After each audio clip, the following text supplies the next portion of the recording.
और जे आज भी है, तुम यज्ञपति देख लेना, तुम्हारी का उतर ससुरात ते बिगड़ रही हो, आनो जानो हो, और साले के लड़का को आ जाए ब्याह, कार्ड आ जाए घरे, और मालिम परी के 4 दिन रह गए, तो वे जान लेंगे अब जाएंगे तो होता ना है, और न जान देंगे 4 दिन रह जाए, तब ही कही जाएगी कि ये सुनता ना आता है पीठ पे महल है वो है, हाथ मार दो तुम्हारी सब कपड़ा महल हिला दो हिलाऊं, रोटी ठंडी है गई है गर्म कर लाऊं, समझ लो खतरा है। तब पीछे ते कही जा भाई भैया का दिन चांद मारे हो, तुम कह दो तो लले लेके चली जाऊं तो जानो तो है ही, लेकिन जब सती जैसी मैया ना मानी, ध्यान रखना उस समय दक्ष महाराज ने ये नहीं सोची कि चलो बिना बुलाए आई गई है तो थोड़ा सा पश्चात जेऊ खा जावे, लेकिन नहीं माने, भरे समाज में तौहीन कर दी अपनी बेटी की। क्या कहा, लली क्यों बिना बुलाए आई, लली क्यों बिना बुलाए आई, लली क्यों बिना बुलाए आई, दिया क्यों बिना बुलाए आई।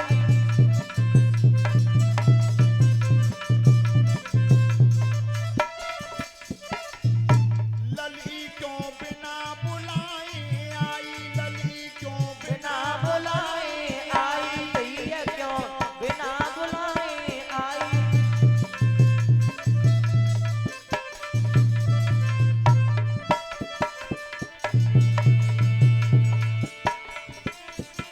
सब देवन को तो भेजो, गुरुदेव मिलनो तो भेजो, तेरा पिया दे छिकवाई, लली क्यों बिना बुलाए आई, दिया क्यों। अरे सब देवन को माता वेदा मैंने माता वेदा तेरो पिया दाच कबाई, लली क्यों बिना बुलाए आई, दिया क्यों। सब देवन को नो तो भेजो, तेरा पिया दाओ छिकवाई, लली क्यों बिना बुलाए।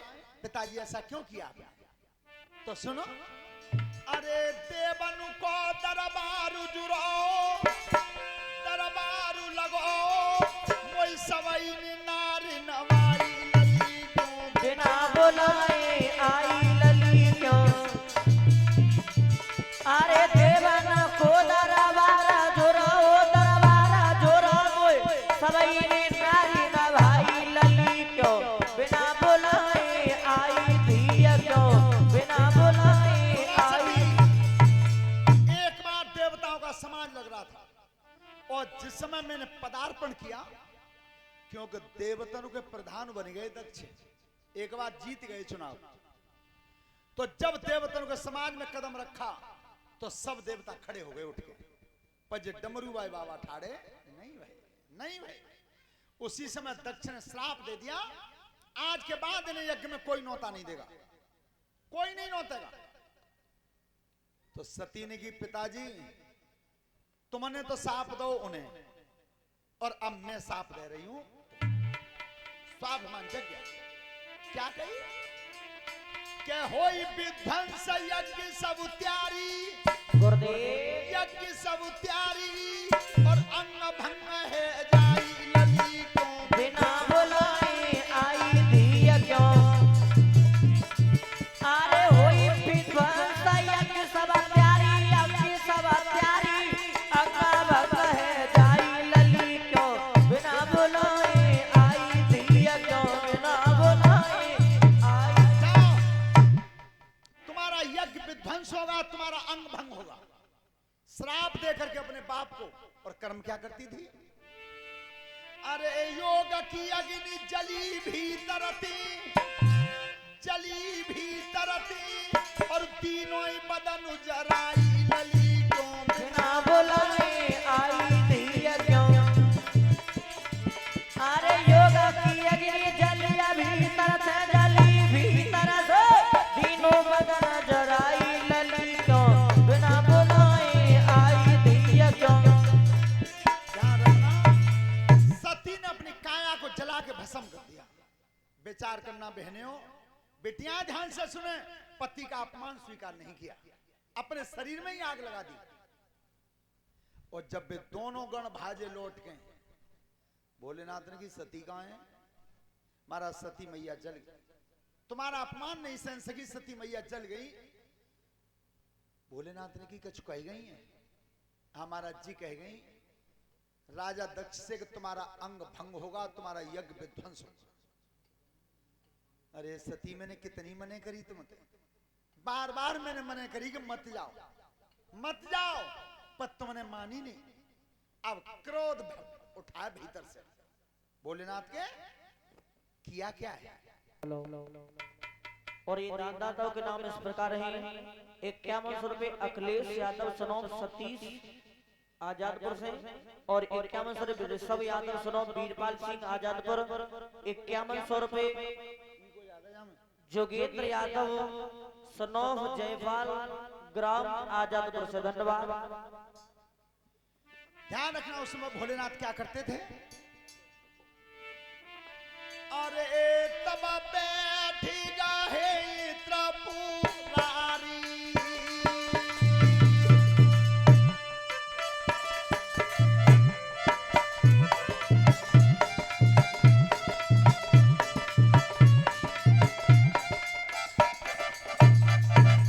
अरे तब बैठी गाहे त्रिपुरारी, अपने सिरती जटारे उखारी,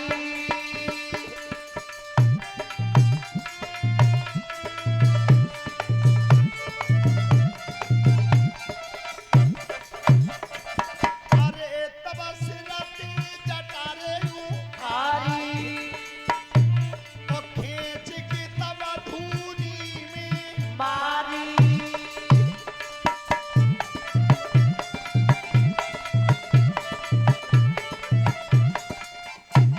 आज भोलेनाथ क्रोध में आकर के सिर से जटा उखाड़ी है, और जब खींच के धूनी में मारी, क्या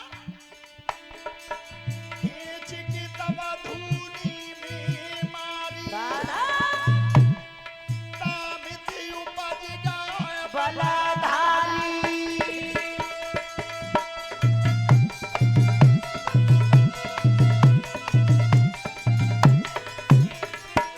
ध्यान रखना, वीरभद्र नाम का गण प्रकट हुआ। वीरभद्र भोलेनाथ नोते में छिकवा दे ससुराल में थे, और जितने उनके साड़ू गए वे सब खुश और हुए, ताली और बजाई के जो छिक गए। तो एक बात ध्यान से रखियो, यज्ञपति महाराज जी काऊ को चल लो हो तो बुराई तो मत मानियो, पर मेरी नजर में जी कोई रिश्ता ही ना है साड़ू को, बिल्कुल गाजर को संग को तुम्हारी समझ जी कोई नातो ही ना। अच्छा तुम जी कहो कि जे पप्पू बना के कह रहे हैं तो भागवत में लिख रही है कि साड़ू को रिश्ता ही ना है, कहां लिख रही? जमदगिर ऋषि और सहस्रार्जुन राजा सगे साड़ू थे दोनों। तो वे महात्मा तो जाते हैं रोजाना, एक दिन वो रेणु का बोली कि तुम आज हमारे जीजे ले ले, पागल है तू, वो राजा है और हम महात्मा हैं, कहना आज कहे आइयो। तो जो महात्मा ने कही कि महाराज आज तुम्हारी सारी ने बुलाए हो, ए भैया 10,000 जवान तो पहले ही सजे। आज विचार करो, आदेश आ जावे कि मोदी जी प्रधानमंत्री और आजादपुर गांव पे उतरेंगे तो 15 दिन पहले तो पुलिस ही हिल लेगा मैं, तो 10,000 जवान आए पहले, और तब आए राजा। महात्मा ने की पल्लो पर गई, अब मैं काहे खातर करूं, साड़ू की बात है। सो 10,000 जवान बाग में बैठा दे, एक कामधेनु गई आई महात्मा पे, गाय का दूध खत्म नहीं होता था जब तक सबका सम्मान नहीं हो जाता था। सो महात्मा जी ने सब दूध तय पिला दे। अब राजा ने पूछी महात्मा त्याइयो जी तो दूध त्याइया कहां ते आओ, कि जी हमारे यहाँ महाराज एक गाय ऐसी है जी तो 10,000 आए 10 लाख आ जाते तो उन्हें नहीं बता दो, तो फिर जा गई त्याइया का जरूरत है। हमारे यहाँ कोई गिनती ना रहते आवे जावे मान की, तो जा खोलो। वो गैया जबरन खुलवा दी, और बा एक गाय के ऊपर भागवत में देख लेना दोनों कुंडवा मर के हटे। कहां रही साड़ू की नातेदारी?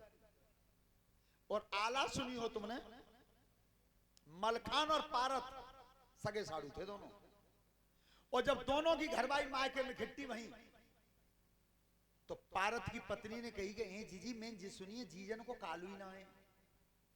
मलखान की पत्नी ने की कि तू माले मना लली काल तो है पर उनको काल तरवा में नीचे बस मां ने आज कह दिए पति थे पारत ने, पारत ने कह दी पृथ्वीराज थे। सो कई मलखान थे के लड़के तो हम जीत ना पाए, आज तुमने जा घोड़ा दिखाई दो उड़त कैसे। मलखान घोड़ा पे बैठ के उड़ा दे नीचे तो तरवा बाण मारो खींच के कांड़ी नातेदारी साड़ू की। होशियारी की जरूरत है, काऊ को चल लो हो तो कितनों प्यार दिखे, कितनों मौको प्यार दिखे, पर 25% गले के नीचे खटास जरूर हो ही जा रास्ता में हो ही नहीं सकता। बे देवता जैसे हटकाए भोलेनाथ बे तो छिकवाए दे साड़ू ने। सोता बंद हो। आज वीरभद्र गए महान क्रोध में, बहुत बड़े क्रोध में, और आदेश कर दिया भोलेनाथ ने कि यज्ञ विध्वंस कर देना और राजा दक्ष का शीश काट के धरती पर गिरा देना। वीरभद्र जब गए तो एक तरफ भृगु महात्मा बैठे थे और एक तरफ बैठा था पूसा दरवाजे पे। सो भृगु महात्मा के तो दोनों आंखन में मोरियां कर दी पोत दी। पूसा बैठो तो खींच के घूसा मारो सो 32 दांत लगा दे। क्यों? बदला पटाया। जा दिन शिवजी को श्राप लगा ता दिन जे भृगु महात्मा भौं चला गए थे ये जाइला का, और पूसा हंस गया था 32 दांतों से। आगे चल के गए, गोला नारियल चौकी सब फेंक दिया, हवन कुंड में पानी कर दिया, और राजा दक्ष बैठे थे ऊंचे आसन पर, शीश काट के धरती पे गिरा दिया। अब सब देवता एकदम बोले भैया जिकाओ, यज्ञ तो अधूरी रहेगी, और यज्ञ कभी अधूरी छोड़नी नहीं चाहिए चाहे कितनी परेशानी आ जाए। तो भैया यज्ञ पूरी करवाओ। अब यज्ञ पूरी कब होए? यज्ञ पूरी तब होए तब राजा दक्ष सामग्री चढ़ावे। अब जी यज्ञ जो यहाँ चल रही है जाके पूर्ण आहुति लगाई तो परीक्षित यज्ञपति के हाथ लगाई, और जे आहुति ना देंगे पूरी 7 में देना तो तक पूरी है ना। अब सब देवता भोलेनाथ से बोले कि प्रभु ऐसा करो राजा दक्ष को कैसे जिंदो करवा। भोलेनाथ बोले आए गए, अब आए गए तुम, और बाबूनाथ तुमने सोची गला भैया इन्हों की ससुराल है इन्हें चलो। प्रभु गलती है कि क्षमा करते। तो भोलेनाथ विचार करते हैं कि सती जी कह गई हैं कि अंग भंग होगा, तो सुनो देवताओं अब जो शीश जो कट गया है ये तो जुड़ेगा नहीं, ये नहीं जुड़ेगा। तो एक काम करना होगा तुम्हें। कौन सा? अरे तुम उत्तराखंड को जाइयो,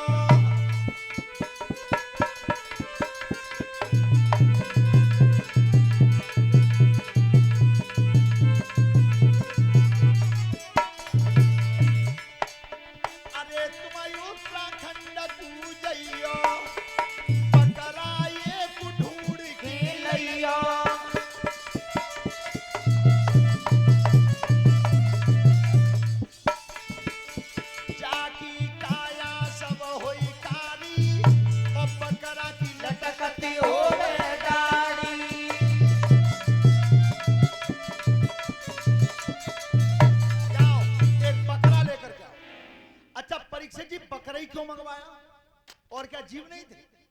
बकरा इसलिए मंगवाया कि बोई तो मैं भरी हुई थी राजा दक्ष में, जा दुनिया में जो कछू सो मैं, और बेई में भरी होते बकरा में मत मत जावे पर मैं नहीं जावे। तो आज भगवान ने मैं को मैं से मिला दिया। अब राजा दक्ष जिंदे तो भय कंधाते नीचे को तो बेइए हटकाए सोई, और मूड है बकरा। अब भीतर कछ कही वो चाहते वो बात नहीं निकली जो पहले निकलती। निकली तो क्या निकली?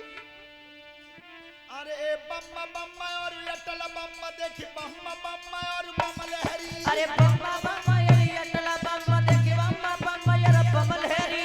बम्मा बम्मा और अटल बम्मा देखी बम्मा बम्मा और बम लहरी। अरे बम्मा बम्मा और अटल बम्मा देखी बम्मा बम्मा और बम लहरी। मैं ऊंची और तू ब्रह्मा देखी अटल बम्मा और बम लहरी। अरे मैं ऊंची और तू है ब्रह्मा देखी अटल बम्मा और बम लहरी।